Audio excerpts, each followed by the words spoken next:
Hi, I'm Kim, I'm Torra. and this is our podcast, Parenting Young Adults with Kim and Torra. Thank you so much for joining us today.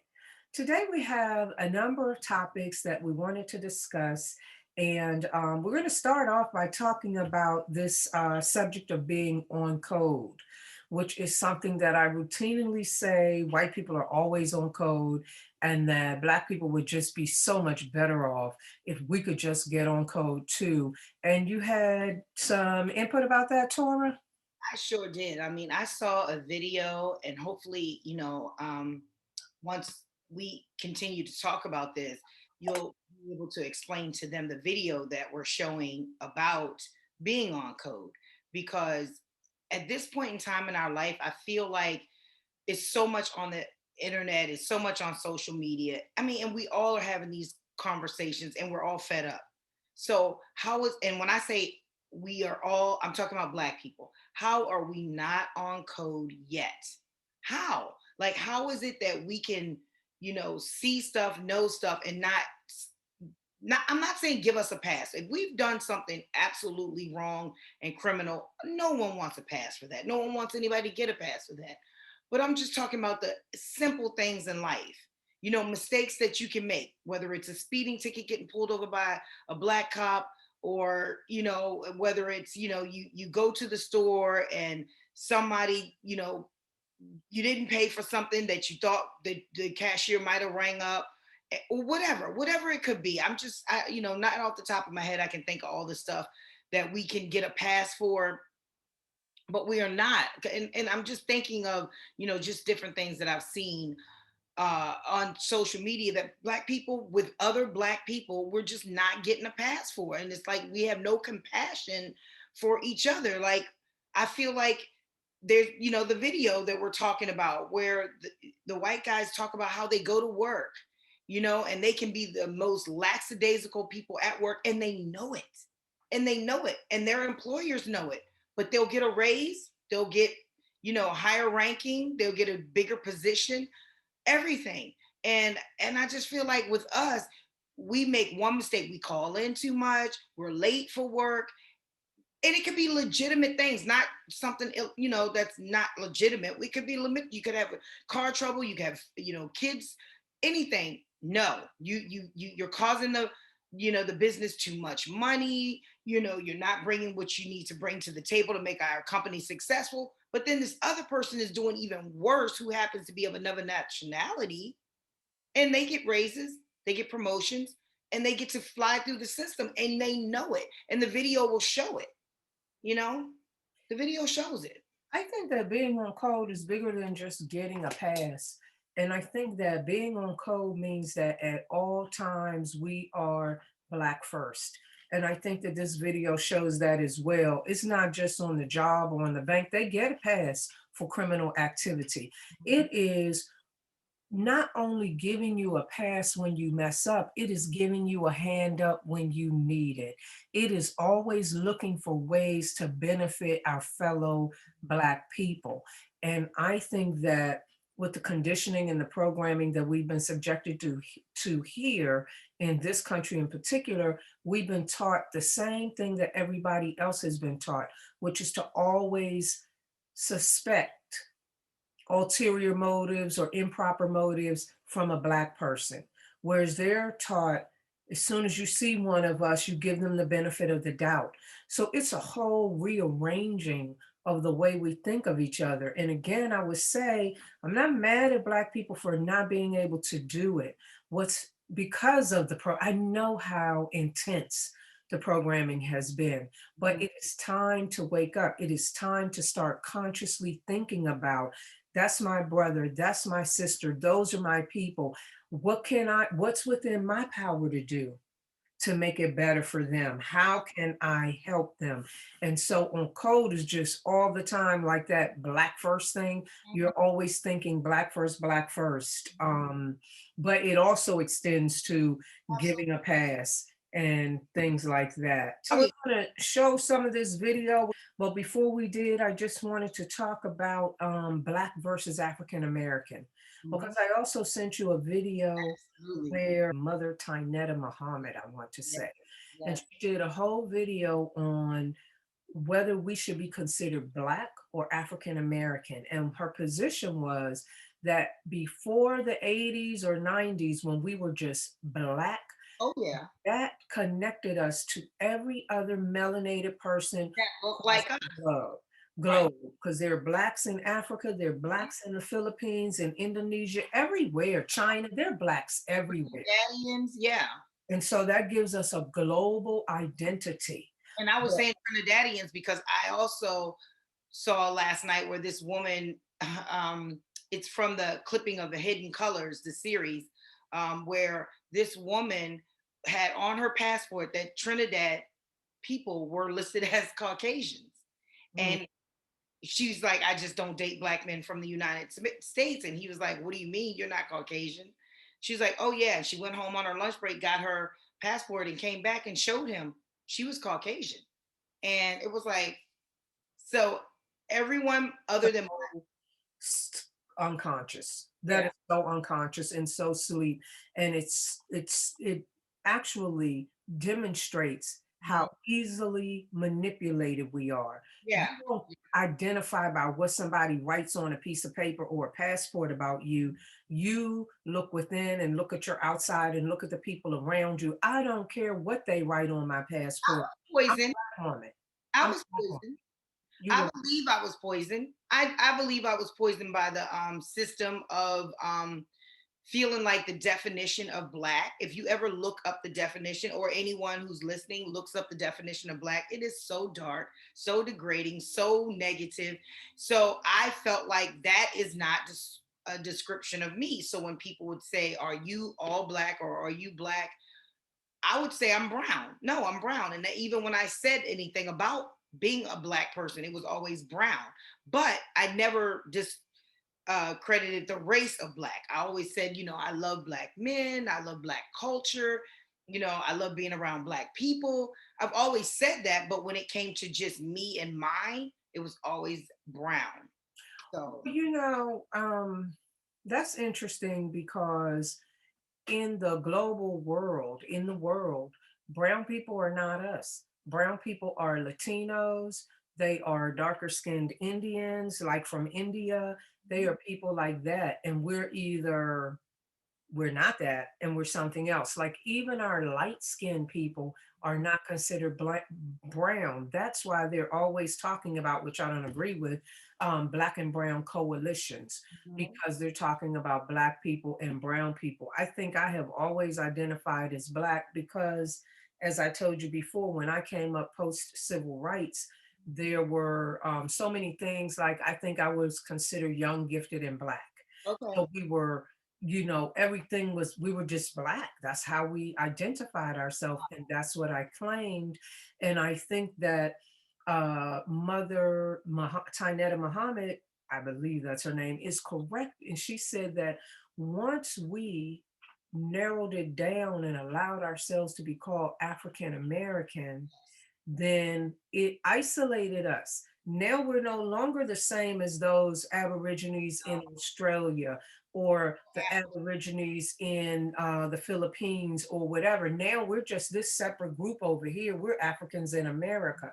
So I have always identified as Black. Truthfully, I've always accepted the moniker of African American as well. I accept Africans in America. I accept a lot of that, but I think that fundamentally, I've always known I was Black.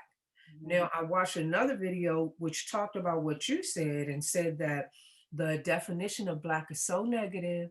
And then this woman was saying it means nothing. It's dark. It's this, it's that. And my immediate reaction was, that's what they say. I actually don't have to look in a dictionary to know what Black is. I can look at myself, my friends, my dates, my family. I know what Black is. So, how about maybe we just move away from the dictionary and decide what we want to be? And some people may not want to be Black. They're foundational Black Americans. There are those who say they're Native American. I mean, they're Hebrew Israelites.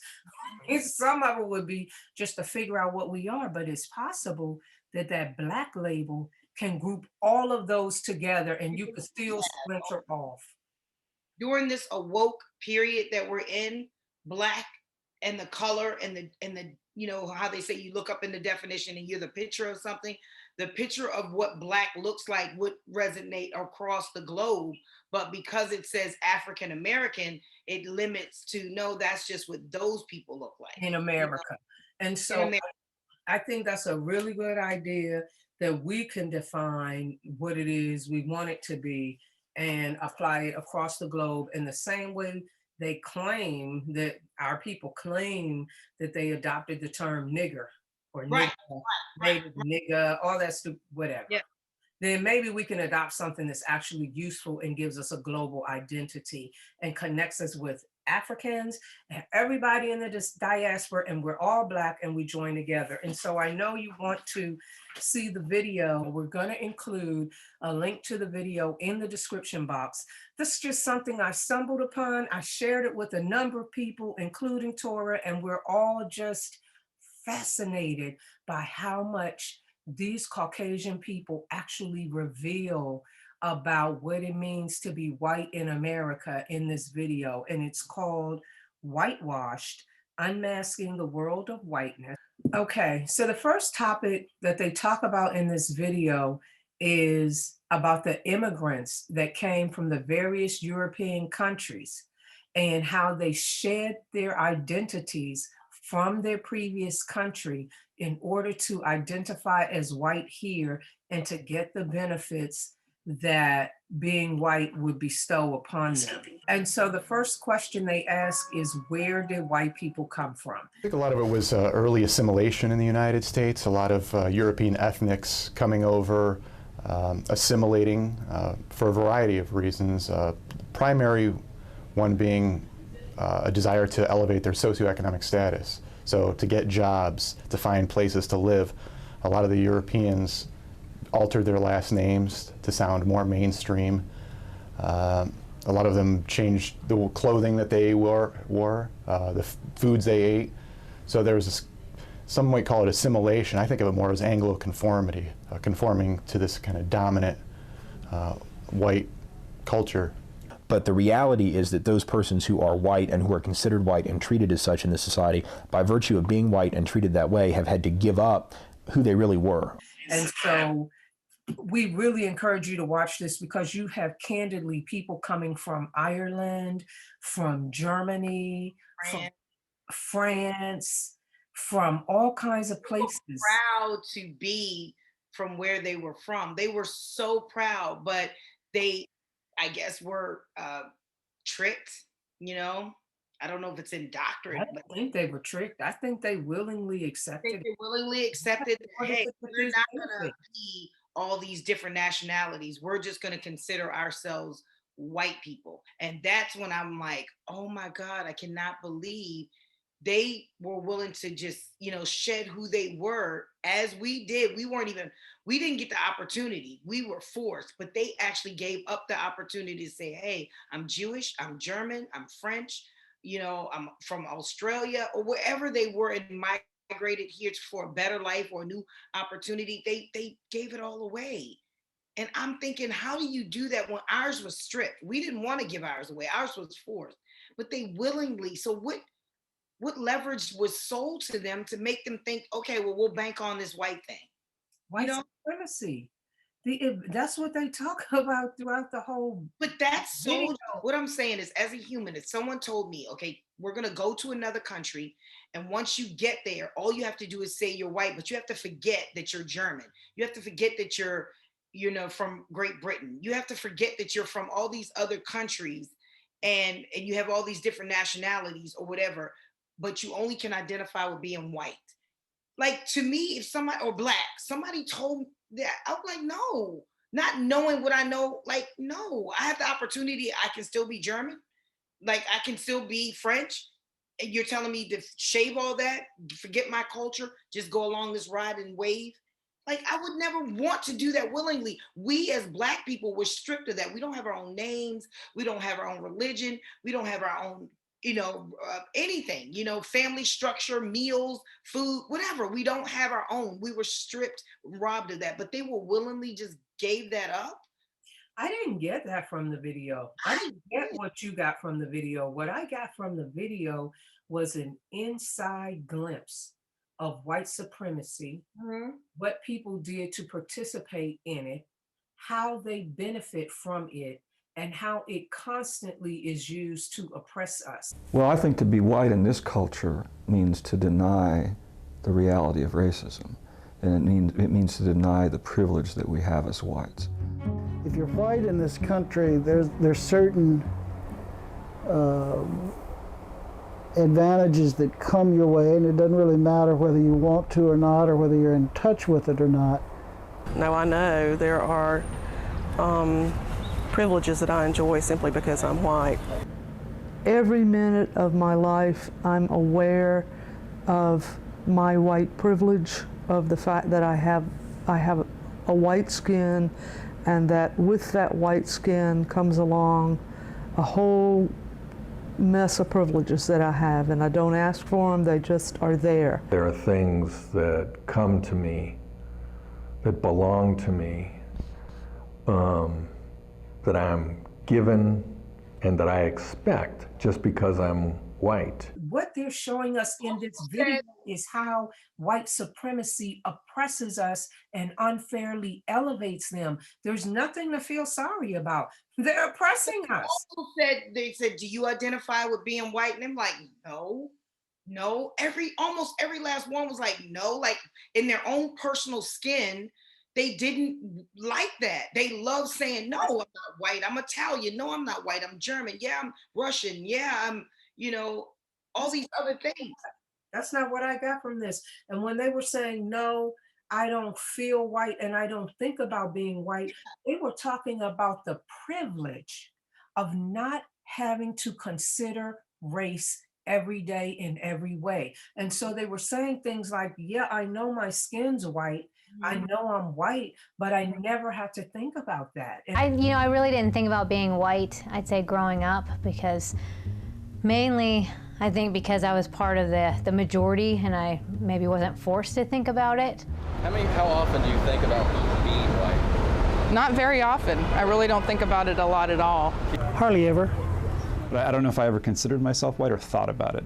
At one point I'm sure I did, but I don't really have any recollection of when it was, which I think is a total reflection of whiteness, of never having to sort of contemplate why people treat you the way they do. To be white means to be a member of a dominant racial group in a society that I'd consider white supremacist. And to be white in a white supremacist society, not just a racist society, because that's almost too generic, to be white in a white supremacist society is to be able to have the luxury of oblivion, to be oblivious to the injustices, to be oblivious to racial privilege, to be oblivious, frankly, to one's own identity. But they were like, we never had to think about that. It's like we always think about being Black because people always react to us as Black people. They were just saying, that's not something I have to think about. I know I'm white, but I don't have to think about it every day. I've never, up until recent years, and I'm talking about, I'm not even giving myself 5 good years. I'm not even giving myself that long. I've never seen myself as a Black woman, Black person. I've only been a woman. I've only been a person. The last brown. You said you were brown. Right. You identify with the brown people of color. Not the brown people, just me. If you said anything, about anything Black, I would be like brown. I would say brown. Or there was a brown girl in school, or there was a brown girl at work. It was never, and she wasn't brown meaning Latino. No, she looked just like me, but I never considered her Black. I always said brown. So for me, I've walked in those shoes a long time. And now that I'm like literally like walking in the shoes of Blackness, I'm not going to lie to you. I feel the weight of the world. And I'm like, how long has everybody else been woke and felt this weight? Everybody else is not woke. Just people just saying that they're Black are not woke. Like, I don't consider myself woke. I'm not woke. No, you've always been woke, though. I'm not woke at all. I don't call myself woke. You were. You've always known what you love about yourself, and you've always known that there were people out there who might not see you as just a woman, but see you as a Black woman. That to me is woke. I literally just walked on this path of, so every day I walk out this house, I'm seen as a Black woman. And not just a woman. And I took that for granted. I did not stop and so when I heard those people speak like, no, I am something else, and they asked them, are you do you think about being white, or how do you feel being white? I took that as in the same way as like if someone was to ask me, well, do you think about being black? No, I didn't. How do you feel about being black? Well, the definition of it, I'm not that. But now that I realize it's not even about the definition, it's about the struggle, the cultural, the attitude, the everything that we get from the other races who have been taught to, think of us as lesser people, black people as lesser people. I feel that now. I don't like it. I don't like it at all. And I'm fighting diligently with this, podcast and everything to bring light to it because I don't like it. I'm like, so somebody who's felt what I'm feeling their whole life and has felt that. I don't feel that every day. I don't feel that every day. I don't feel blackness as a weight. I don't feel it. I don't feel what you're talking about. I don't feel that. And I don't know that I ever had. feel it as a weight because I take on other people's burdens. Like if I see there was just a black man who just got pulled over again and was murdered again by a trove of Caucasian men again. And I'm like, how many times do we have to see this story for us to react? I feel that weight. I feel the weight that there was a black girl who went to a Caucasian police station and said she had been raped. I feel that weight. So you're telling me that before you start doing this podcast and start viewing yourself as a black person, that you never identified with the victims of police brutality and racism that are flashed across social media all the time? I can tell you the day it hit me. The day it hit me was the hardest. And the day it gut wrenched me was Tamir Rice. That's the day I stayed up all night and cried. I heard 12-year-old boy playing in the park. I had little brothers that I didn't buy them guns, but my mom did. Little toy guns, like Nerf guns or water guns. They played in the park. They played outside with those guns. And I when I heard that he was 12 and I saw the video of him complying, they said, hands up, drop your weapon. He did everything. And within matter of seconds, he was gone and no one is punished for killing this child. That's when I realized if that had been a white kid, an Asian kid, or any other kid, it would have never come to that. It would have went to the park. Hey, is that a real gun? No. Well, get out of the park. You're scaring people. So this all came to you about 7 years ago? Because he was killed in 2014. Yeah. After that, my eyes were awake to every single atrocity that happened, and it hurts every single time the same way. And I see my kids, I see myself, I see my spouse, I see my friends, I see all of us now. At first, I thought, if I did hear, okay, so let's start back with Rodney King, right? Mm-hmm. What did you hear?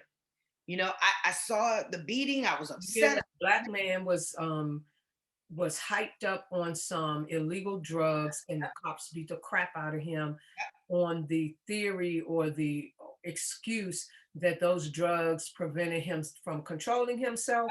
And really, what they really suggested was that he was acting like a wild animal, so they had no choice but to beat the pulp out of him. And then you hear he gets this large settlement for millions of dollars, and then that's it, right? That's when he comes back and screws up again. Right. So this is the story I'm hearing. That's the lifestyle I'm living. Like, okay, well, this is just black man. He's high. I've already seen all these other, documentaries where if you're on that stuff, you do horrible things to people. You can rip handcuffs apart and break them apart. You can climb up walls. Like, I'm already watching these type of programs growing up. Propaganda that is not true, but you didn't know that at the time. Oh, I was way too young. I'm like from 10, 11, 12 years old, little girl watching because my parents always watch those type of documentaries. So we're watching those and I'm watching those and I'm saying, okay, so now then the Rodney King thing happened. In 1991. And then you get the OJ Simpson trial. Okay. And now I'm still asleep, but they're nudging me to wake up. And I'm watching this trial. And so you're saying you were around 10 or 11 in 1991? No. Before then, before Rodney King trial, my parents, when I was younger, would watch all like, it wasn't CNN back then, but it was probably like Dateline or some type of Dateline show where I Okay. would always sit at the foot of the bed and watch it with them. But it was always, documentaries of what drugs do and PCP and how strong it was. That was when I was that young. So Okay. those images were always in my mind, like seeing, a naked black man fighting in the hallway of a police station, beating the police up with their own batons and breaking handcuffs off. Those were the images that were always You stuck in saw my. that? You saw that? Oh yeah, those things traumatized me. So at 10, 9 years old, when I saw that kind of stuff, it stayed in my brain. So as I got older, and I hear that Rodney King is on PCP and he was acting like a wild animal and they had to beat him. In my mind, of course, I'm like, dang, like that though? It took all of y'all to do that. But I understand because I've already been shown what that kind of drug can do if you get out of hand. So then I hear him say, can we all get along? And I'm like, oh, well, he's fine. And he's not even holding a grudge. And then I hear him get paid. So, okay, I move on. And like I said, then you fast forward to the OJ Simpson trial, and I'm watching this The first trial. was in 1995. It was in Mhm. October of 1995. And I'm watching the trial. I mean, from the beginning, opening statement to the end, closing statement, never missed a day, watched it all. And I remember midway through it, I was still feeling, God, this woman was taken from her children. God, this woman was taken from her children. That's midway through it. By the end of the OJ Simpson trial, I don't know. I don't know what media outlet I was on. I don't know what people were talking around me. I don't know, but it put something in my brain that I wanted OJ to win this trial, but I also was afraid for him to win the trial. And it was because of the backlash that I knew was going to come. I don't know how I knew it, but I knew. And I knew they weren't going to just let him get away with it at all. I knew it. So when they said not guilty, I wasn't one of the people that jumped up and screamed, oh my God. I kind of knew he was going to, win that trial. I kind of knew. But at the end of the day, I remember that's when I transitioned over to, because I heard all of these people after going, finally, we got one. All these years of us fighting the system and being, neglected by the system and being, wrongfully by the system, we got one. And I was just like, oh, wow. Okay. All right. So that's how this happened. Okay. So I moved on. And then we go to all the other killings. We go to, I don't even want to give the names because when I do, it gives the person who hurt them or killed them, the credit too. But the one I will share is the Tamir Rice one. Okay. I will say That Trayvon. was very early on. Trayvon definitely hurt me because I definitely heard him screaming for his life. I was pissed off that a man was saying it was him screaming for his life when you know a black voice and a black child's voice when you hear it. So Trayvon, Tamir Rice were the ones that um, scolded me the most and made me say, Trayvon Martin was 2012. mhm, So that's about 17 years after OJ Simpson, mhm.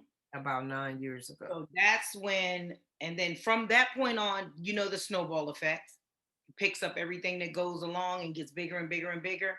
That's where I've come now. And And now, so at what point did you, so you're saying that back in 2012 with Trayvon Martin and 2014 with Tamir Rice is when you begin to identify with the victim more so or no? not only identify with the victim, but feel the anger and the compassion and the wrongfulness that I'm supposed to feel. That I was supposed to feel. It was no excuse of anything. It was no excuse of me feeling like, okay, so I know you probably remember because we love comedy, Chris Rock saying it's not the police that he fears going to the ATM. It's not, it's us.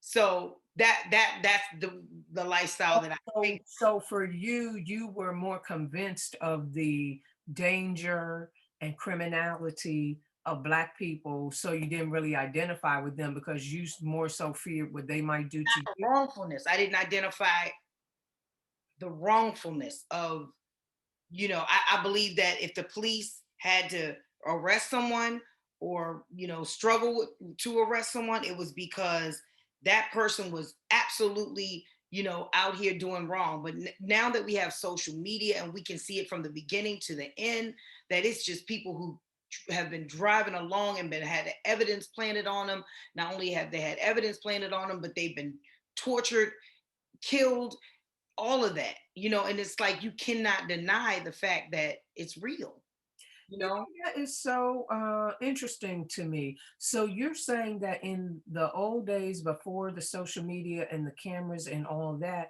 when you would hear that a Black got killed or pummeled near to death during a traffic stop or something like that, you would be thinking, you wonder what they did wrong. They must have been on drugs. They must have committed a crime, something like that. 100%, that was where my heart was. 100%. So it's really interesting because truly, I've said before that previously I had a veil over my eyes. Now, I've always known that I was Black. I've always enjoyed, I don't know why to tell you that I enjoyed it. There's a spirituality, a soul, a connection, just a vibrancy to being Black that I would never have traded for anything else. But just like everybody else, there was some level of veil over my eyes where I just couldn't see the kinds of things that are clear to me right now. But part of the reason I believe that I don't like the news is because when I was just a toddler, I believe that I saw black and white news because it was on TV, and those news shows showed white people, police in particular, using big fire hose. This was the civil rights era, using big fire hoses on Black people. I saw Black people sitting in, just wanting to eat at the restaurant and shop at the place. I saw Black people unleashing attack dogs. I mean, I'm sorry, I saw white people unleashing attack dogs on Black people, just peaceful Black people. But somehow I saw people throwing rocks and sticks and spitting. I saw schools trying to be integrated and white people chanting and calling Black people the N word, little kids, grown white people calling little kids the N word and blocking their path and needing the National Guard to come and escort the Black people. So I think it did a couple things to me. I think the one thing it did was make me hate the news. I've never liked the news. And there was a period when I was practicing law and working at the firms that I actually felt a little bad about that because they'd be talking about this robbery, rape, murder. And I'd be like, I don't know. I didn't hear it, whatever. And sometimes I'd be like, you need to get more informed to myself.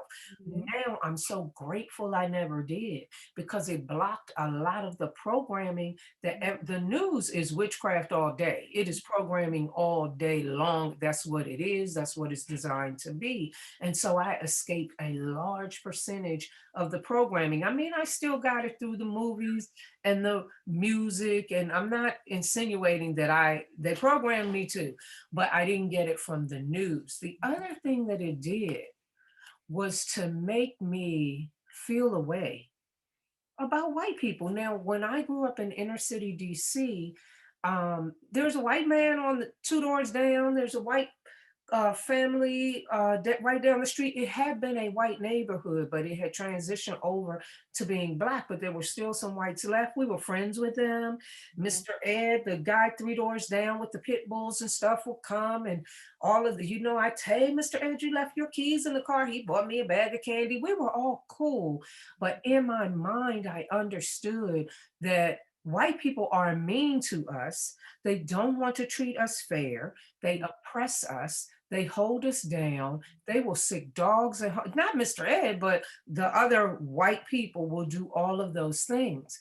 And the one thing watching that whitewashed video did for me was to remind me of how many decent white people I actually have met in my life. Because I went to Wisconsin for college. That's all white people and a little tiny chunk of black people. And became best friends with my roommate, which I think I've mentioned on here. We even went and got an apartment later. There were deans who looked out for me, put me on boards, gave me references. You know, I went to law school and up in the Northeast with all white people, just a tiny bit of black people. I worked at those law firms, 1%, 2% black.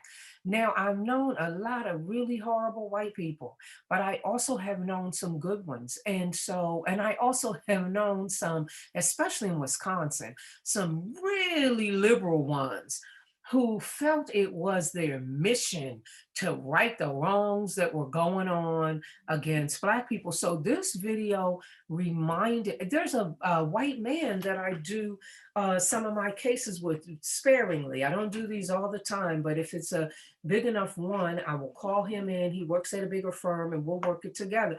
I just think he's the greatest guy. He's upstanding. He talks to me about Trump, about racial disparity.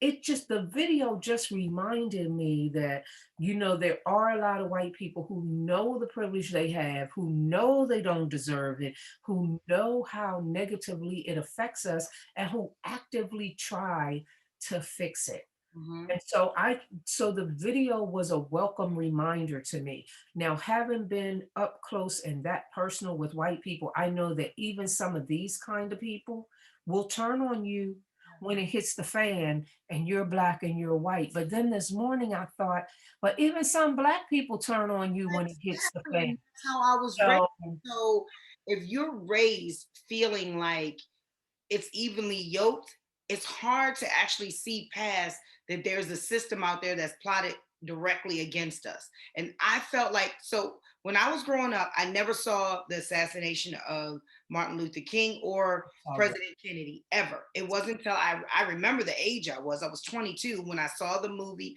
saw the autobiography and biopic, and they played it back to back.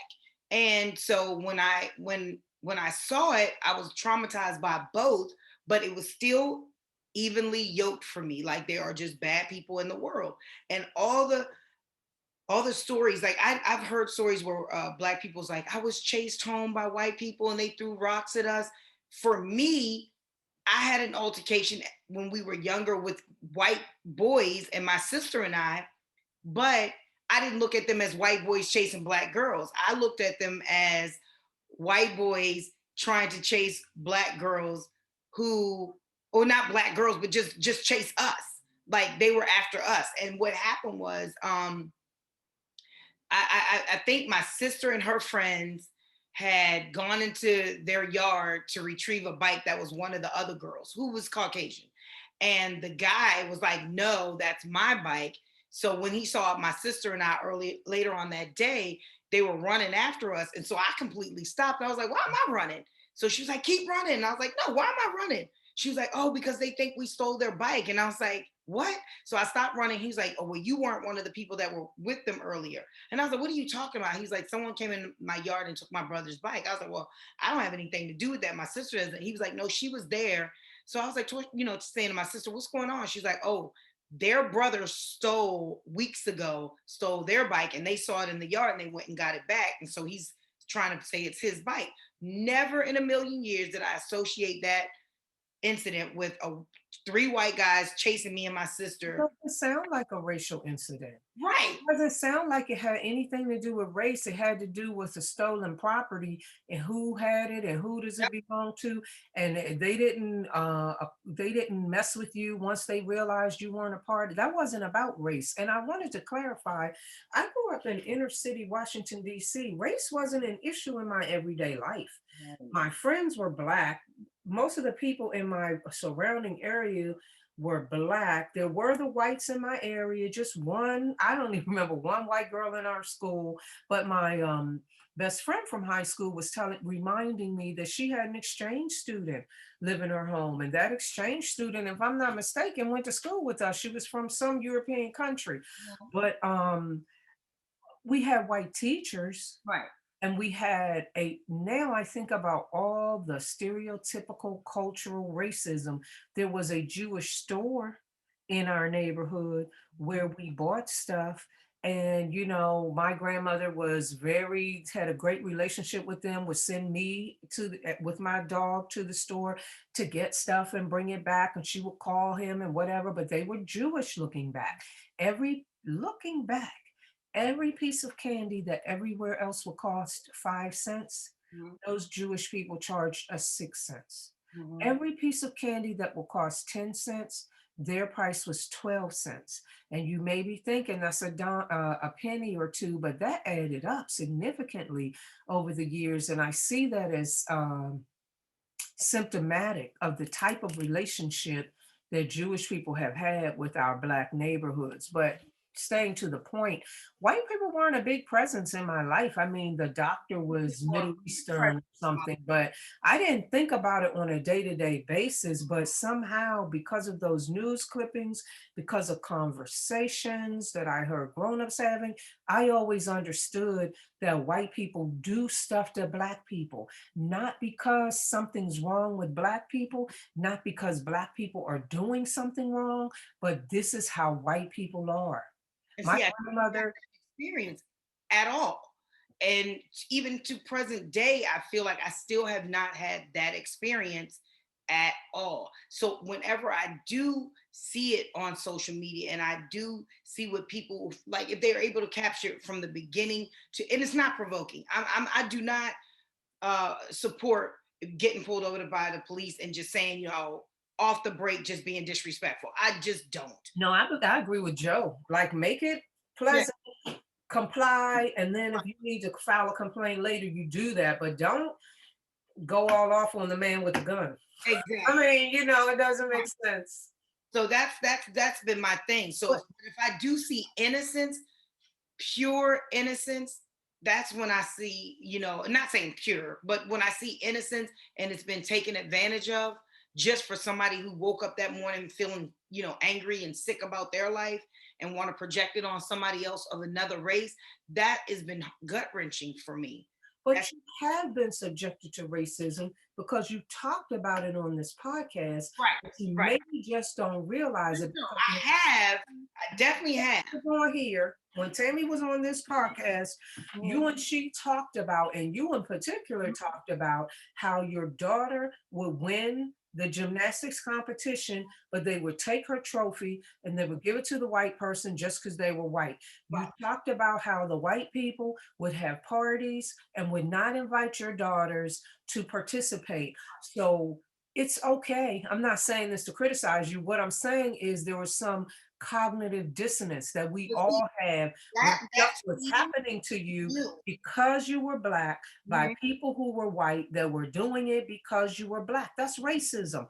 But somehow you were still able to be over here and not really, I don't know, connect the two things with white people.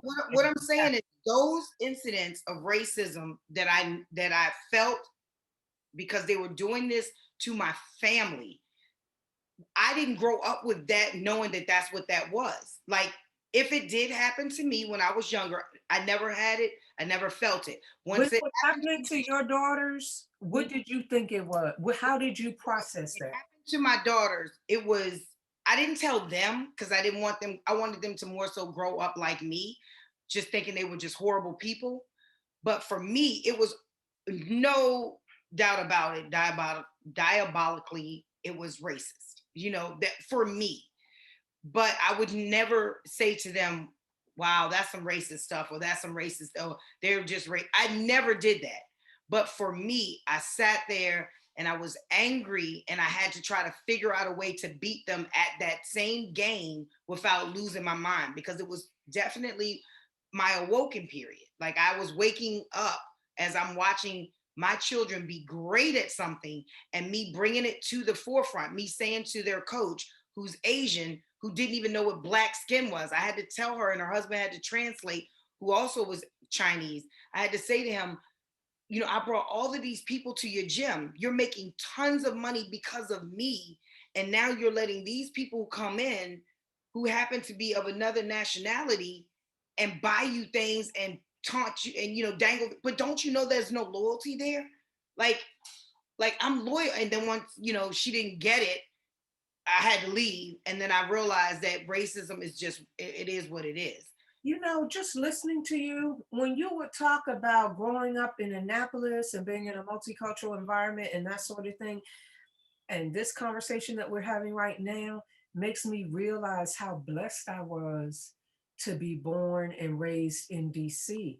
Because back then, DC was Chocolate City. All And day. when I came outside, I mean, there were some white kids, but those white kids, they didn't come outside and play with us, but we knew them, we spoke to They them, weren't in we your waved and stuff. They weren't in your I didn't go to the school. I don't know where they went to school. We walked, back then, we walked to the neighborhood elementary school. We walked to the junior high school. I guess, I don't know where they went. They might have gone there, but I don't remember actually. To be my perfectly honest daughter, with and you.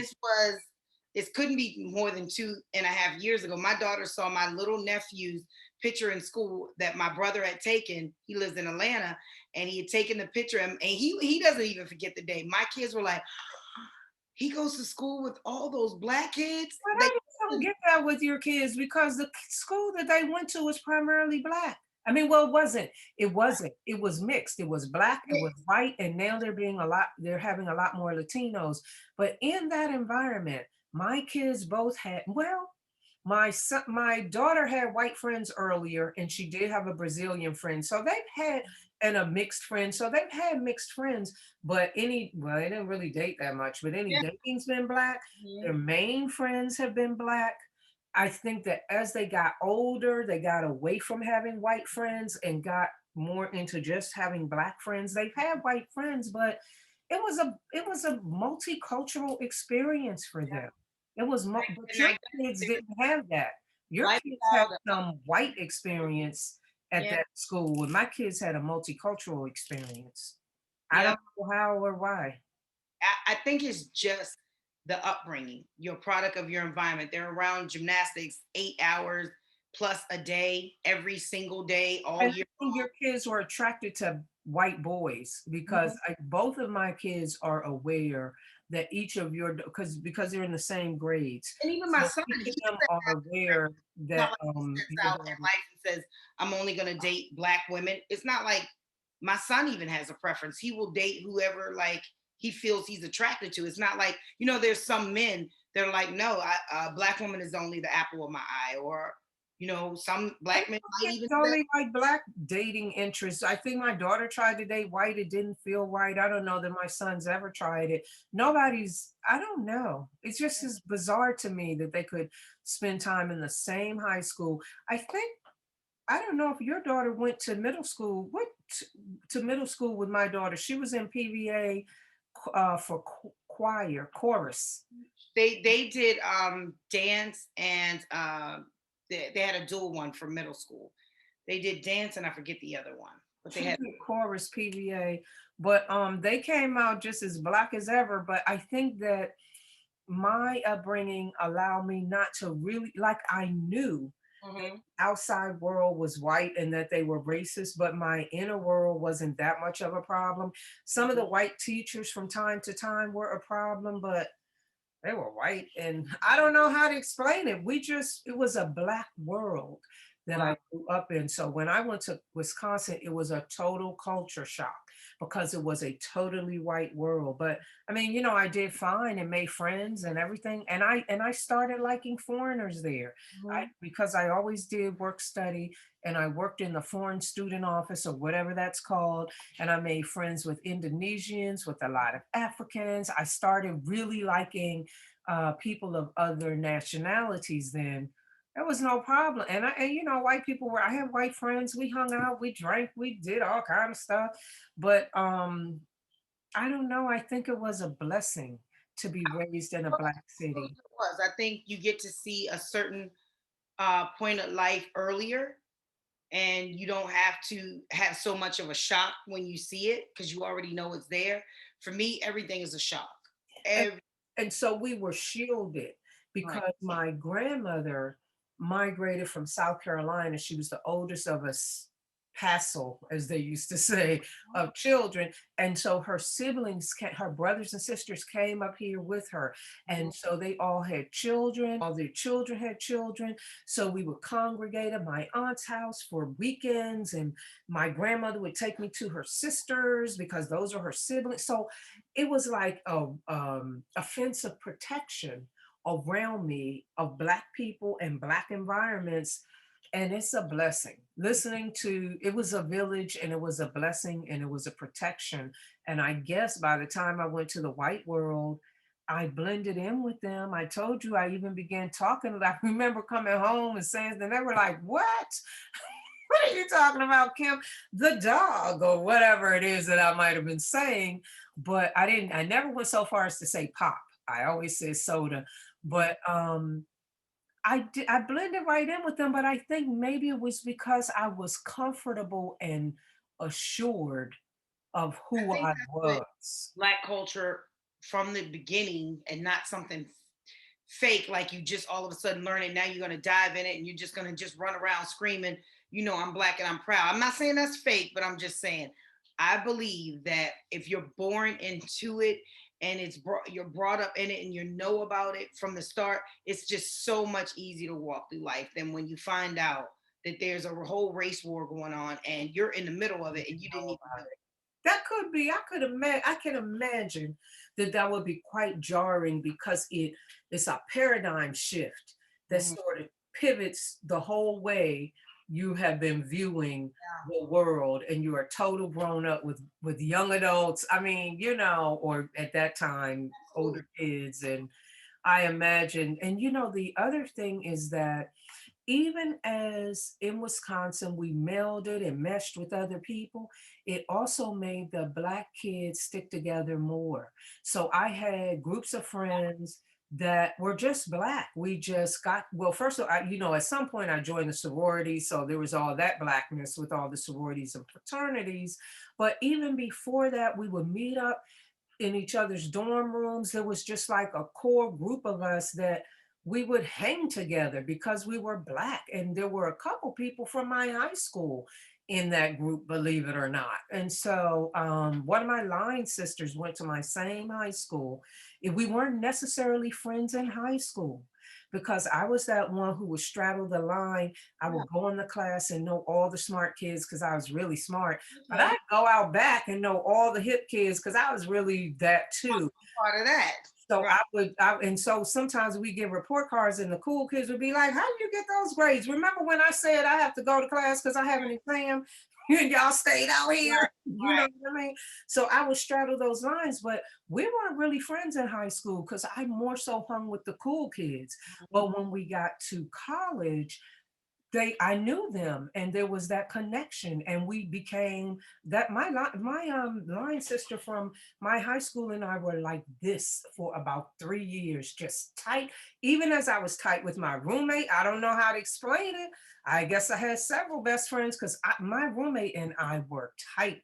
That was my girl all the way till she left, because she didn't finish there. But it's bizarre because you would think that the upbringing you had where you were mixing would have offered you more protection because you would have been able to deal with both sides. But I think in those early years, being raised in that Black cocoon, You know what? protected.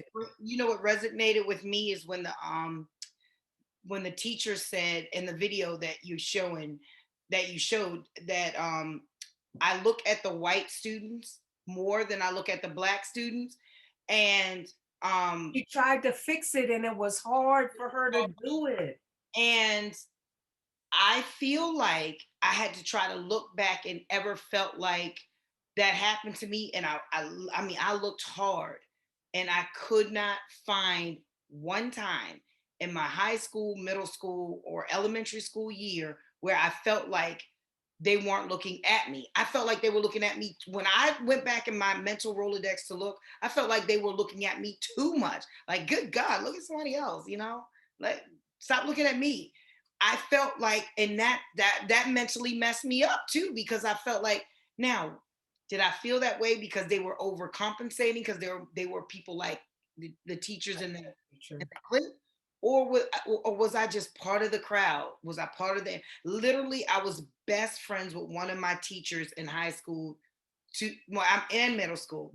My one teacher was great and good friends with all my kids except for one, which I knew that one wasn't gonna mesh well, which is my Mia.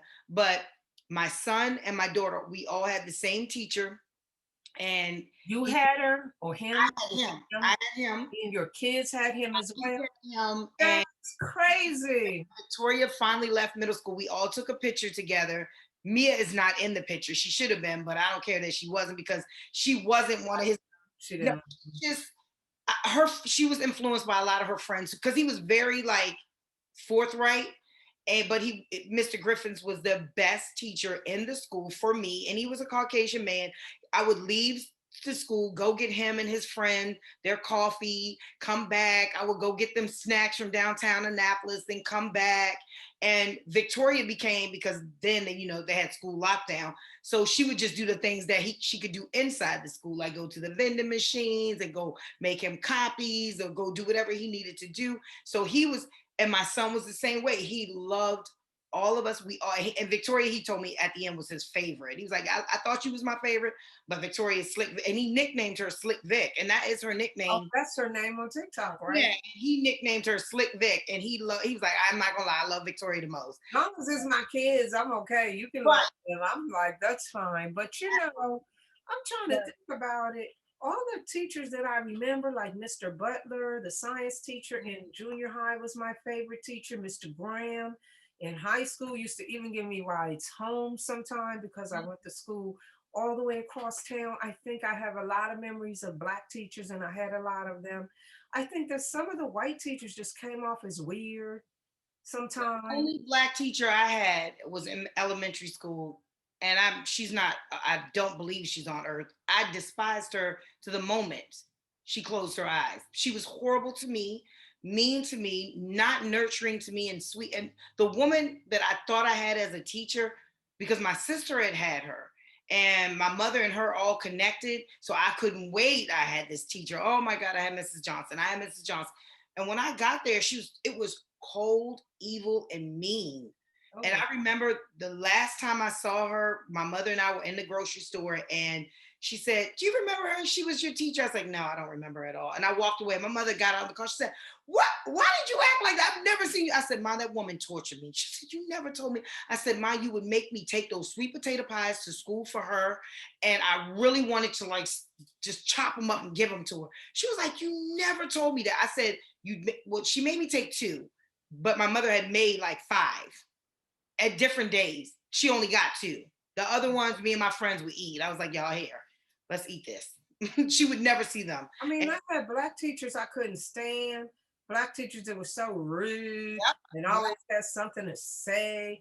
Black teachers that I loved, and ones that were just bizarre. Like I remember my English teacher used to get on my nerves, but she was the one who used to say, you need to be a lawyer because you always have something.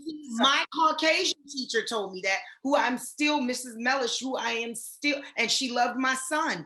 I'm still, and she loved all my kids because she was a teacher to my son and I, but then she just saw my daughters because she went to the same school. But literally, she was the teacher. She was our history teacher, and she literally had this project where we had to become lawyers. And me and this other girl were supposed to be the head lawyers in the case, and I had mine all organized and everything, and I fought my case. I won, and she sat me down. She's like, I'm telling you, if you don't go into broadcast or acting, I need you to become a lawyer. And that made me on such a natural high. Like that was I wish I had more teachers going forward like her, but I didn't have them at all. I remember that lady's name and I just won't call it, but she used to get on my nerves. And back then, and I still am a person that people will just tell stuff to. And so I always back then wanted to be a psychologist because my friends would just come to me and tell me stuff. And I figured I had a knack for helping people.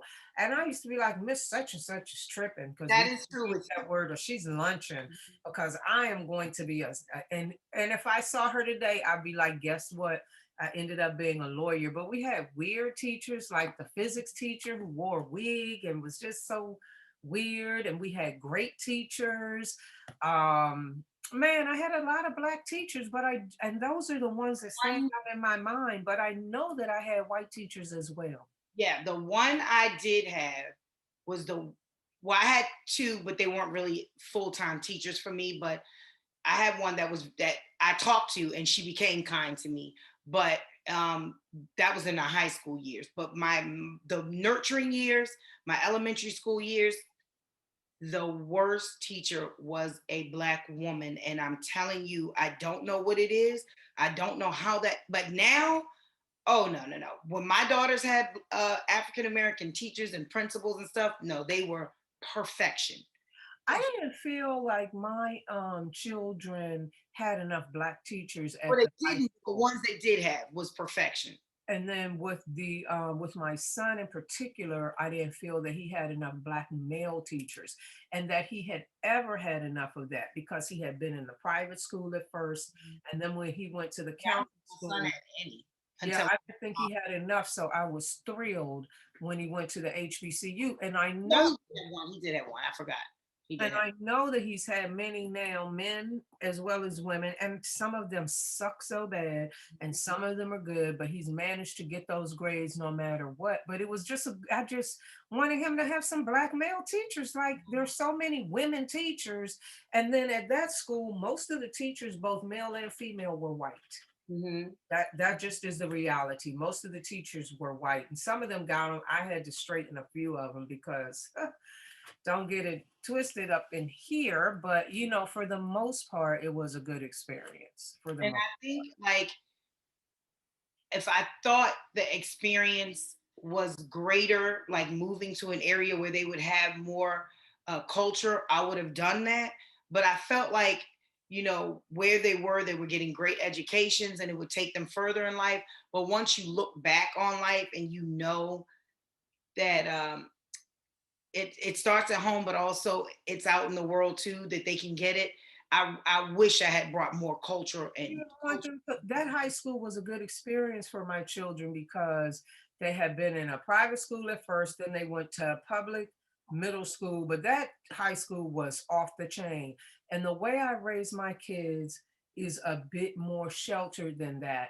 And so I feel that it was good for them to just see not me all the array. I mean, from hanging out with rich white kids whose dad had a yacht, to a friend in the projects my daughter had, who was a really sweet girl and an athlete. I would actually go pick her up and bring her over here so she could spend the night and have a different environment. My kids didn't have that experience at all. My kids had the whole gamut, from a mixed kid whose granddaddy was rich and even bought her a Jeep before she ever got a driver's license. They had the whole everything, even the ghetto people like Tammy and I were talking about. Kids that lived in urban and public housing at all. None. My kids did. My daughter had that one friend. She was a good friend, and I'm telling you, I would bring that little girl over here and let her do whatever it was we were doing, calling myself, taking an interest in her. And she was a good friend to my daughter. And then my son was off the chain in those years, so he would go to those parties in those places. But at the same time, they had white and black friends living in houses like we live in the county and stuff like that. So they had a great experience, and they experienced way more than I ever would have exposed them to myself. And they lived over here with all the other affluent black kids whose mommy and daddies are lawyers and principals and dentists and all that. But they got that at that school, and it was just mind blowing to me. But one thing I want to mention about that video, I remember you telling me and Tammy that when they would steal your daughter's, take your daughter's trophies unfairly and give them to white kids, that they were actually telling those white kids that they will never be as good as we are. And so I was shocked to see in that video that they didn't feel like that. Did you notice that? They didn't feel like, felt like it was a badge of honor for them. Yes, and it means we're entitled to more, and we just deserve it, and we expect it. And even though we're not doing much of anything, we know we're going to get it. But I thought self thing for me. It was like each individual person felt like, look, I know you're giving me the world and everything in it, but I'm accepting of it. It was no they wrote the rules. I'm just so happily a part of this, you know, train that's going their way. It was none of that. It was all self. Like, look, y'all wrote the rules, and I'm so glad you wrote them because I'm so proud to be a part of this, you know, lifestyle that you provide. Video. Yeah, and I feel like we as Surprised. I was surprised. I thought that some of them would feel what you said. yeah, no. Because I can see those people outperform me in every area, but I get more than they get. So that must mean deep down that they're really better than me. And we Yeah. just have this society that unfairly rewards me. But they didn't, if that's there, it must be buried way deep because they didn't seem, they No, seem it wasn't there. It wasn't there. And I believe that's the way of the world. I believe that's when I hear people say, and I've heard people say this in the past, but now I associate it with my future. Well, it's just the time we lived in. That's just the way things were back then. Now, now I hear it, and I'm like, oh God, there it is. There it is. So they know it's just the way things were back then, and they know that it's just the times we lived in back then. However, they're accepting of it. Like, I feel like we as Black people just are never going to be acceptance of anything given to us that we didn't earn. And you can say, well, no, we're getting better at it. No, we're not getting better at it. Because if we were, we would allow all of us to share the wealth. I feel like even that's why they call us crabs in a pot, not other Black people call our own selves crabs in the pot, because when one of us try to get up, you got so many people trying to pull you down in the barrel to stay down with you. But to me, that's a legacy of slavery. To me, that's a legacy of the programming. They have taught us that we don't deserve anything, that you can't trust other Blacks, that you can't, that Africans don't like us, that light-skinned people and dark-skinned people. They have taught us all those divisions to keep us warring, you know, small, like social wars with each other. And I don't think that that has anything to do with the way Black people really are. I think that that's just There was a letter sent out. This is a while ago, but there was a letter sent out to the Bloods and the Crips saying that they were going to kill 1,000 people by the end of a certain period. And Minister Farrakhan was saying, how do you all believe that a gangster actually sent a letter and that it was from a gangster? Like, how are you all still believing? Why aren't anyone ripping up the letter going, y'all, please, we ain't doing that? And I don't believe they did that. Like, how are we still programmed to be like, okay, oh, they want to kill us, or they want to kill 1,000 of us, or they want to come over? Like, how are we still the Bloods and Crips thinking they were going to do as a result of that letter? That part I didn't hear the reaction from the letter, but he was more so getting on people saying, why are we still believing just because someone tells us that so and so hates us or so and so shot up your neighborhood, that that's true? How do you know when they can't find the Bloods got a letter saying the Crips were going to do this, and the Crips got a letter saying the Blood. So they, oh, that's the stuff they do. All right, but how are we still programmed to believe that crab pot mentality? Why aren't we at this point in time in our life, now that we know that all that stuff can happen, why haven't we all just said stop? Like, we're not believing it. No, we're not. We're not believing. Look at the type of people that you're talking about there. And I don't mean to denigrate anybody, but you're talking about people that are consuming the fast food, eating all the crap, drinking the water, listening to the music, watching the movies and the television. Just because you feel that you're awake doesn't mean that other people are. Like, I don't think I'm awake. I think I'm conscious of things and beginning to gain more understanding and power with each passing day, but I would never call myself woke or anything, you know, of that nature. But depending on the type of people you're talking about and the things that they're consuming, they're not as aware of things as you are. So you're thinking that they should act in a way that you would react as an aware person when they're not. Those people that are sagging and gang banging and selling drugs, they're not at a high frequency. Yeah. They need us to kind of help them raise their frequency so that we can make more progress. So I am not surprised at all that they would believe something like that, Yeah. because they're very susceptible to the programming and the trickery Mhm. that the white race is imposing upon them.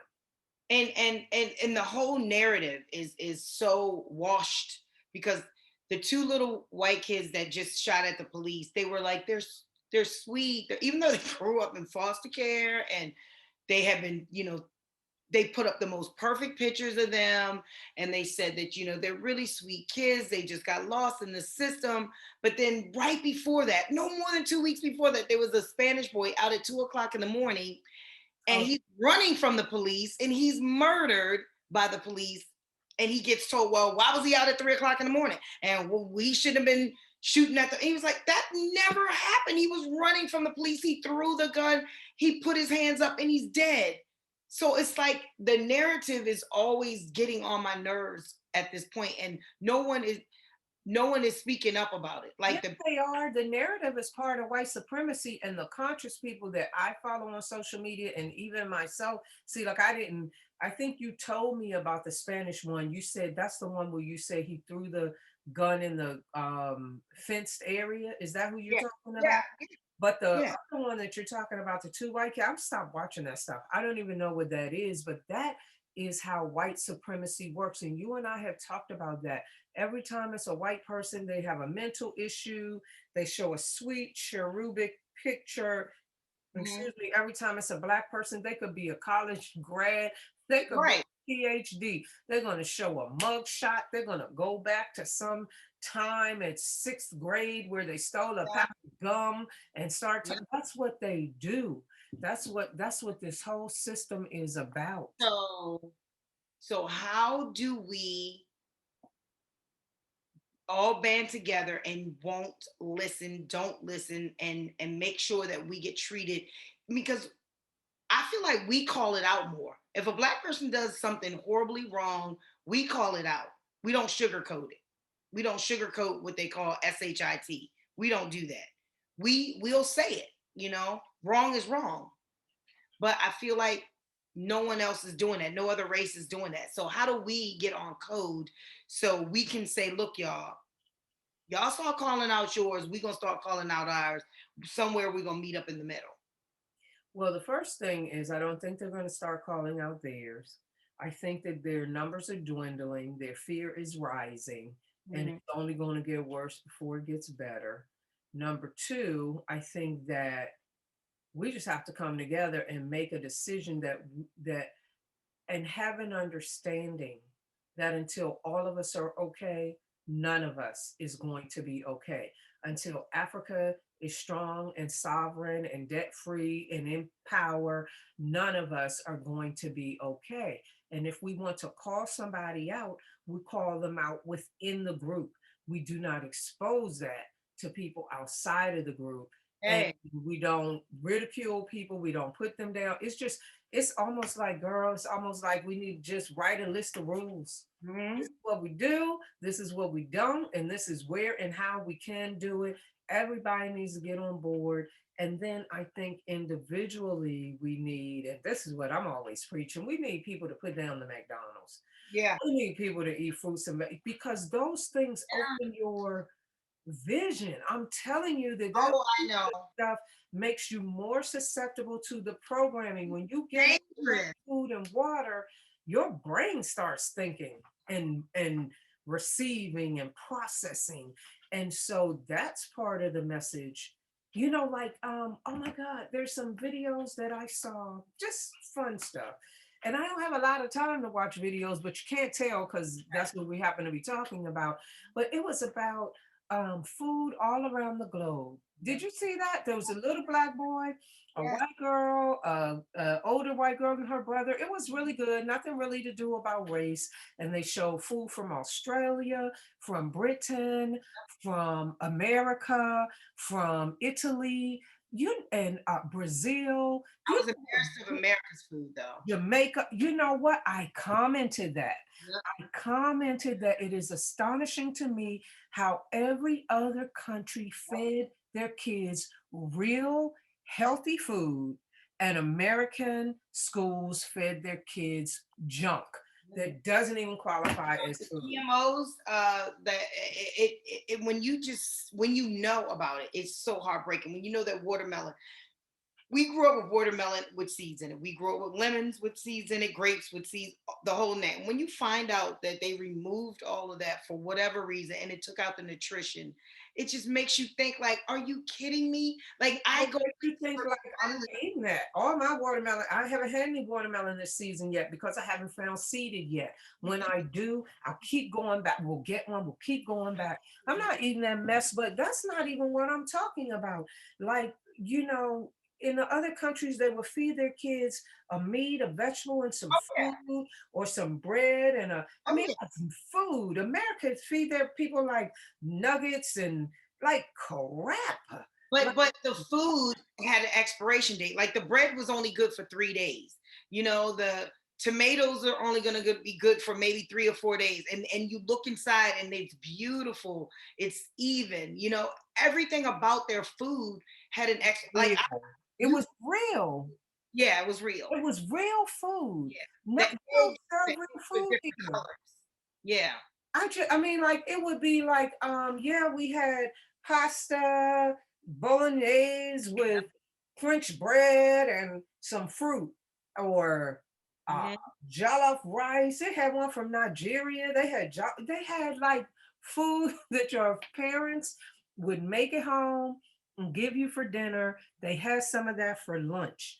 Here it was like just like pizza nuggets. I don't even remember what we had. I just remember I wrote that all those other countries fed their kids real healthy food, and America just gave those kids junk food. And I am definitely a slacker. Like I can go months, years without eating anything junk food, and then there it goes, pops in my brain, and I'll go off eat a hamburger or a turkey burger, and just fall off.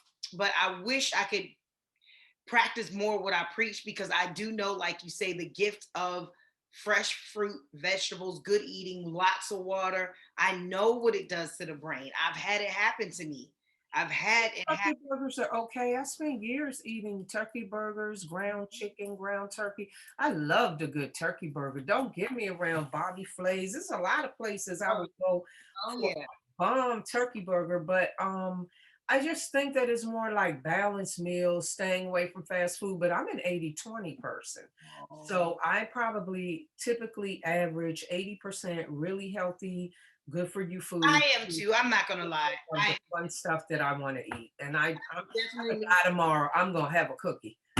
You know what I mean? Yeah, and I grew up and I raised my kids the same way. Everything is at your fingertips, so nothing is taboo for them or anything. Yeah. So that relieves food issues. Yep.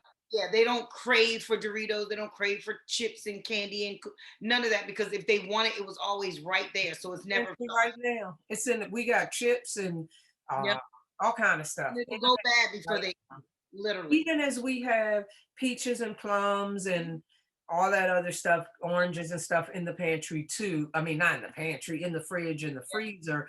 I like sweets, so we've always had that. I've never, I may have limited, I taught my kids to eat a serving. I may have told you that story that my son went over for a play date to his friend's house. This was late elementary school.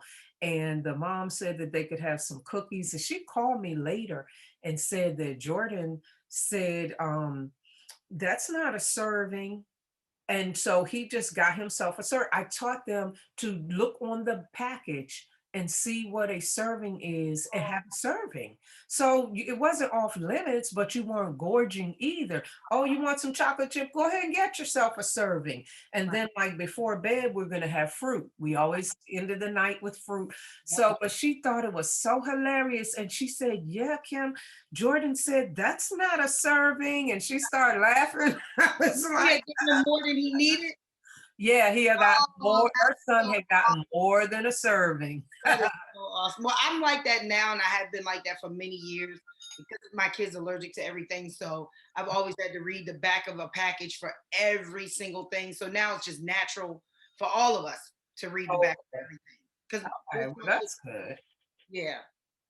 That's good. So there's something else totally off topic of this topic. It's relevant to what we're talking. Oh, the one last thing I did want to say is that I'm just setting the alarm, is that those white people on that video, I mean, I thought that video was good because again, it reminded me of all the good white people. I just don't know what else to call them, but the good white people I've known in my life. And it reminded me that many of them are our allies. And I need to be aware of that. I don't need to do anything different, but I need to be aware of that and to receive them maybe accordingly, because at the end of that video they start talking about, I'm going to keep getting the benefits. Yeah. Nothing I can, they're saying like there's nothing I can Yeah, really they do. did say that. They said this is they said they admitted that the white supremacy is in every institution in this country. It's embedded in it and all of that. But the ones at the end were saying, I'm going to keep getting the benefits because I can't stop it. That's just how the system works. But I'm going to work to change it. Yeah. And then I thought about you, and I thought about my best friend from high school, who's always, we have a big difference of opinion because I am into black versus white because this is who I am. And Yeah. she's not about black and white. It's about those who are for humanity and all this stuff. But I did think about both of you, and you are two of the ones I sent it to, because I said, you know, if there are whites like this who are determined to work, to break down the very system that's unfairly elevating them, then those are the people that I mean, I would accept them wholeheartedly. They could come in and out of my life as at will. I would participate in theirs because that's a different kind of, and I think that's what I texted you. These are different kind of white people, but I have met them and I do know they exist. They're not just on that video. I have known them in my life. So that was really positive for me to see that and to be reminded of that. But you wanted to talk about, and this is just something totally different that we can wrap up with, old comedy versus new comedy, and whether the world of comedy has become more boring in light of cancel culture. Yes, I was watching I love comedy. I love all comedy. And I was watching old comedy like Robin Williams, Robin Harris, Richard Pryor. How fast he died. He had just hit it. Robin Harris. And When he was hilarious. yeah. Hilarious. And he didn't even give himself enough, time to prosper. I mean, demons. Earl didn't give him time. He died. He didn't kill himself either, right? It No, was he died of a drug overdose. He was a Oh, was a drug overdose? it was a I drug. don't recall. And not to skip the subject, but once people start making money, you have a better quality drug dealer who has a higher grade of drugs, who your system might be used to the weak stuff, and Yeah. so people just don't realize that. And it's always somebody out there who's looking at you as a money maker. The drug dealer is looking at you like, if I could just get this one person on, he'll go put me on with all his drug addict other rich friends. And it's like a sick ball game out there. But I recall that he died of a drug. I recall that he died. It was like shortly after Bebe's Kids. He was like in a hotel to be real popular, and Yeah. then bam, he was gone. Yeah, I believe it was his hotel room also they found him in, and he was, it had been drug related.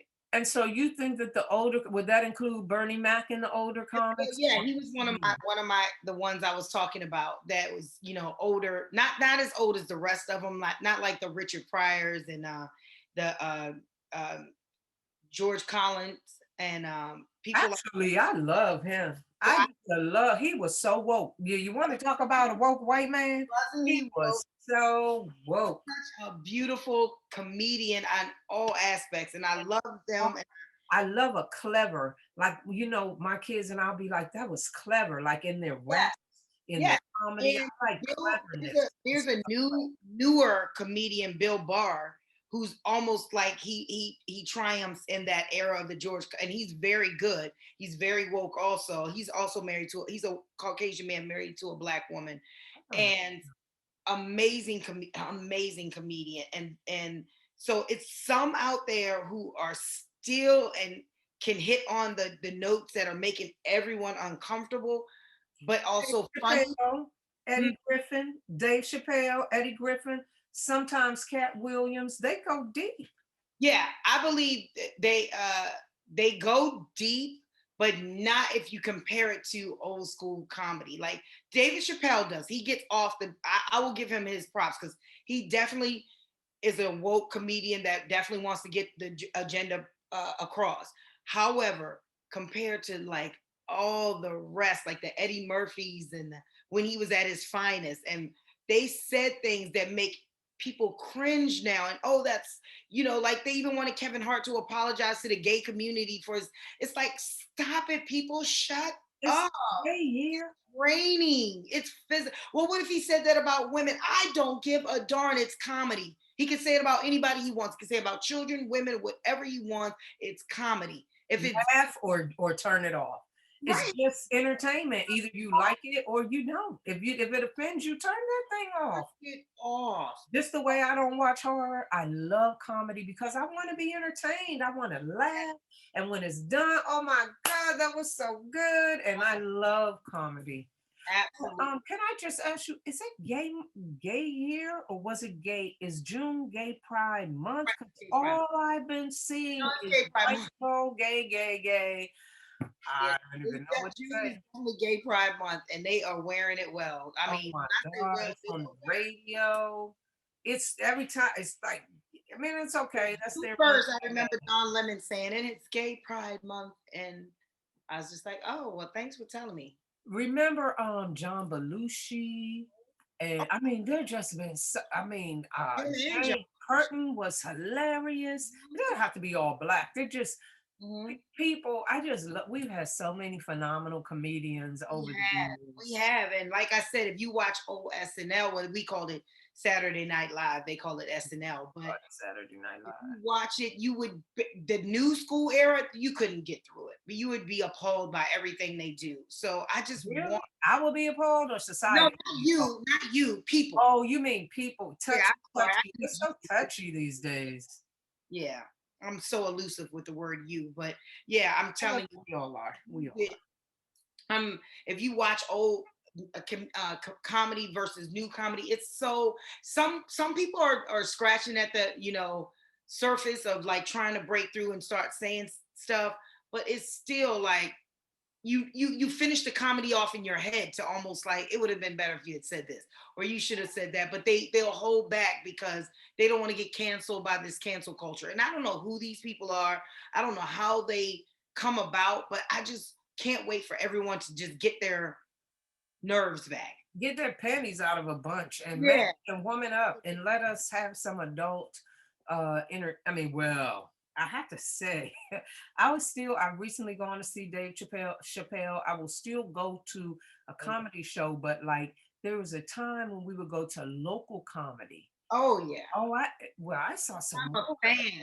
I saw some more at the Improv, and I didn't even watch that kind of comedy. I never watched a BET comedian. Yeah. Oh my God, she was hilarious. It was so good, but there's like a local comedy circuit that we used to go to, and I stopped going because they start telling so many adult jokes about sexuality. No, I don't like those comedians. I don't want to hear all that. I want to hear it can be deep, it can involve sex, but it can't just be little cheap punchlines about sex and bowel movements, and I don't want to hear that. So I had stopped going. It was a lot about fellatio and they don't last. I know exactly what comedians you're talking about, and I stopped going, but I still go see the national people. Like I was like Cat Williams, he is a fool. I will go see him and be cracking. They have you crying, and like, oh my God, my stomach hurts. It is so fun. And to me, it's therapeutic because I think so hard in life that it can take my mind off of thinking for a short period of time to give me a break. I feel like it's that my brain is exercising and we're having a good workout. So I like that. That's what comedy does to me. At my lowest times in life, even my highest, of course, but my lowest times in life, comedy has brought me through. music can do that for me too. I've Yeah. always Oh been yeah. really big on music. Music can accentuate your sadness if you want to wallow in it, but it can lift you up and make a fun experience even more. Yes. But I think that art and like, I used to read novels all the time. I used to read like 5 or 7 novels a week Oh, from bless your like heart. middle school. Huh? I said, bless your heart. I wish I could do that. I wish my brain when I read drifts off. It takes you to a whole new world. I can't tell you how many places I've traveled to, how many new things I've learned about. But I haven't read a novel in 10 years. I mean, once I started Yeah, really, I've read the Michelle Obama and that's not a novel, that's nonfiction. yeah, that's nonfiction, but I don't want to read that was it. the last book I've read. And I've had several others upstairs I need to actually read, but Actually, I need to get back into that. I would just curl up and read. My son used to read a lot, but by the time my daughter came, I didn't have time. So she does read, but she wasn't as big of a reader as I used to be because she just didn't see it. well, they were with all the books of their era, but I have them reading The Coldest Winter Ever right now, so I can't wait for Oh, them. I loved that, but I heard that part 2 is a little weird. Did you read the second part? I'm not a Sister Soldiers somewhere She's different. very different. Different. Not But talking. that was a good book. Waiting to Exhale was a good I book. read all of her books. You know, it was a good book. I used to read her too. What was a good book like when I was growing up, like Freaky Friday, Oh yeah. before the movies. When I was growing up, the book would come out first. I will have read the book, and then they'll say we're making a movie, and you go see the movie and see did it compare with how you Oh, imagined it in your mind I and used to all hear it when I was younger. I read the book. I read the book, and it was like the Joy Luck Club. People was always like, I read the that book. right, and then I read the book, and then I saw the movie. But the movie to me was so much better. I was like, thank God. So much better to me, but that's because the books usually come out years before the movie. So if you do it later and then you read the book and see the movie, it might be different. But when you read the book and live with the book, and then the movie comes out some years down the road, it might be a little. I actually stole some things from that book. Like at any given time, I tell my kids that they're my favorite, and they always throw it in my face. Oh, you say that was, but I love the fact in that movie how the mother at the end they found out like she told all of us we were the favorite. I just love that moment.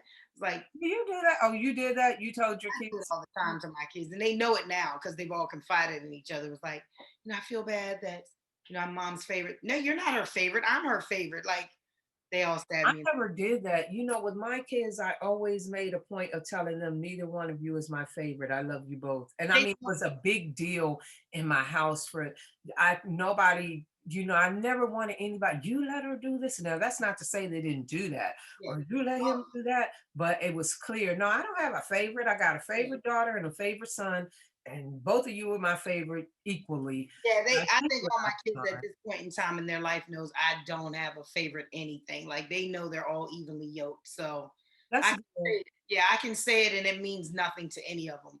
But So a lot of kids don't grow up in that kind of family, and it messes them up yeah, no, it does. logically. I actually talked about that on another show of mine, but yeah, I talked about how my mother had, and she still does. You told me that, yeah. Yeah, we nipped on it a little bit, but we'll bring her on this show and she can talk about it more. That happened to my mother. I'm sure she won't come on this show, but that happened to her. And truthfully, over decades, I don't think she's ever gotten over it. And I think that it forever colored how she sees the world, having been treated, at least in her mind, and probably from what I can see, I think it may be true, having been treated differently than the rest of her siblings. Wow. She's Blessed by never got over it. Hmm? I'm blessed. My mother's a pain, and I'm so blessed that I'm not her favorite because I don't get got over it. No, but I don't get burdened with her presence in my life. Like she's a handful. So the people that she like, my sister complained, my brothers complain. I don't ever have to complain because she doesn't. So I'm like, thank you, Jesus. And the one thing I would like to see for you, I wasn't aware of this, but based on this conversation here, don't let white supremacy weigh you down about your blackness. It's a beautiful blessing And, I don't even, we'll talk about that another time, but I don't let them get inside my head. I don't carry the weight of the world on my shoulders. The only thing I carry Because I want is, to change people. I want them to see what I see from who I am and what people like me are. And I want them to know, like, if you only knew the beauty of just seeing people as good people and bad people, or I feel like they're shortchanging their life, and they would be so much. I've heard Maya Angelou say this, that when she was growing up, she always felt white people were so mean and vicious, and lips were always tucked in. And she said, "What, black people were just so spiritual, and how you doing, and hey, how's everything?" and all that. Yeah. And my thing is this: I feel like if you only knew, it's okay to really laugh, to gut wrenchingly throw your head back, laugh. Some of them are like that, and then some of that is not their uh, culture. But I'm saying, I think the difference is you want to change white people, and The that's the ones burden I you have feel. changed, and the ones that I've seen, when I say laugh, that's like a figurative of speech, meaning like you're not tight. You don't have a stick up your butt. You're not tight. You can genuinely hug your kids and crunch them in your arms, and feel the exchange. You're not just, I you know people like that, but I want to change black people, and maybe that's why I don't feel the way you feel. I don't want to change anybody, but I want to help black people understand who they are and feel the power of it, and the magnificence of it, and to understand how great we are, and how see. And we gotta go. We'll talk about this another time, because we have been on here a good minute. But I think the difference of the pressure you may feel versus me not feeling any is that I'm focused more on people who look like me. right. You're focused on people who don't look like us. And I'll say what I always say: we need both. Own it. If we can change them to teach us where you're originally from, what you originally are capable of, I feel like then that changes the world. I feel like trying to teach us against the firm, it's just never going, Oh, like, no, no, no, nothing. Well, see, first of all, I'm going to say I think we need both. I think there's some room for somebody like you over there working with them, and there's some room for somebody like me. But in my mind, I am perfectly clear that as soon as we remember who we are and understand who we are, the entire world changes. The only reason they can have us in this grip of white supremacy and do the things they've done to us is because in Africa, where they were colonized, in America, and across the diaspora, where we were enslaved, we were made to forget who we are, to begin worshiping white gods, to do all kinds of things that are fundamentally at odds with who we are. And the minute we remember and live in our power is the minute the world changes. So for me, that's the priority. But I don't think that, I mean, I think that for us to have people who are doing what you're doing is very useful too. I mean, you look at Meghan Markle and Prince Harry. Well, I look at them because I say she changed that part of the world forever. They have literally have had talks all week, all month, about how they need to make the palace more diverse now. Like, what are you talking about diverse? There's no color in there. They need to diversify it. And I feel like her love, the love he has for her, the obsession he has for her is trans, and they can't deny it. Like, they're pounding their heads against the cement. Like, stop loving this black woman this much. What do you see in her? Why is she so great? How can you just denounce your whole family for this black woman? And that alone, to me, is showing, and him open to that, him opening to, look, I don't care about what race I am. I don't care. My mother was dating a man who was black and she was murdered for it. And you're not going to murder my black woman. He wasn't black. That Dodi Fayed? He wasn't black. He was some kind of Middle Eastern or Arab. They're not black. Egyptians? You do the DNA. They're not black right now. They were black. Historically, they were black. The government would do that DNA test. I bet you was going to. I doubt it. I doubt it. I bet you he comes from the same way Jews are from Ashkenazi and all. I doubt it. Same problem we have here. The Native Americans were blacks. They're $5 white Indians now. I don't know. What I do know is that I don't watch that stuff, and it is a form of programming. Nothing has changed in the royal family. No, because it's been that way for hundreds and hundreds of years. But what I'm saying is, as we stand today, the conversation that would have never even happened is starting to happen from this one strong Black woman who stood firm and said, I'm not having this. And it's You gotta look back at history. There were Black people in the royal family back in history. This is not a new thing.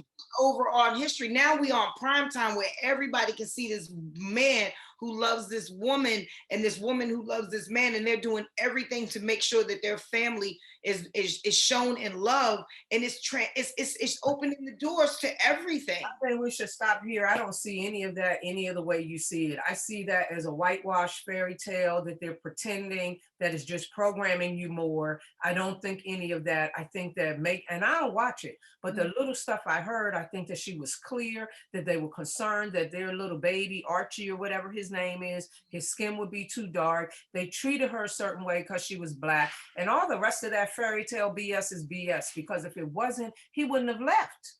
The whole of British society treated her away. You have to read those. I mean, I'm sure you watched it. I feel like he left for the love and protection of his family. Like, look, I don't care what title I'm stripped of. I love my wife. I love this woman, and I'm rolling with her. I mean, he could have easily, been like anybody else in the past. I'm like, look, okay, they don't want me to marry a Black woman. I'm not going to marry her, even though I'm in love. I'll sneak behind, what is his name? Thomas Jefferson. I'll put her in the basement and sneak behind the world back. But he didn't. He's like, let it go here, because I think a part of it is I don't care enough about the royal family or any.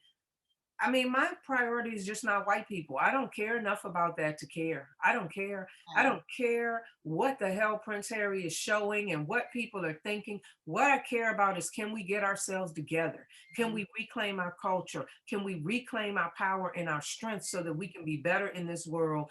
But I mean, your mission is to change white people. So I guess you care. I don't watch that stuff and I don't buy it. And I think that I know that the news is propaganda.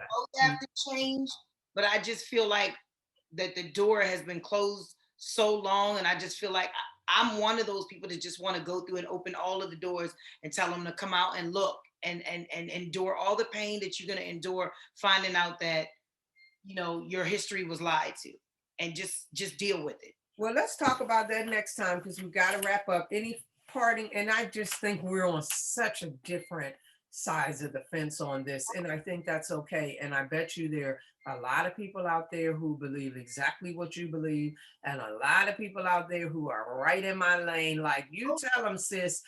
Absolutely. So, if anybody would have comments or suggestions or anything, I mean, we'd be happy to hear them. But I think this was good to air this out. Is there anything else that you want to share with the audience today? I think we had a great discussion. I think this is the painful truth that we have to talk about. Perfect. Well, thank you all for joining us today. We hope you enjoyed this episode, and we look forward to seeing you next time. Thank you. All right. Good night. Good night.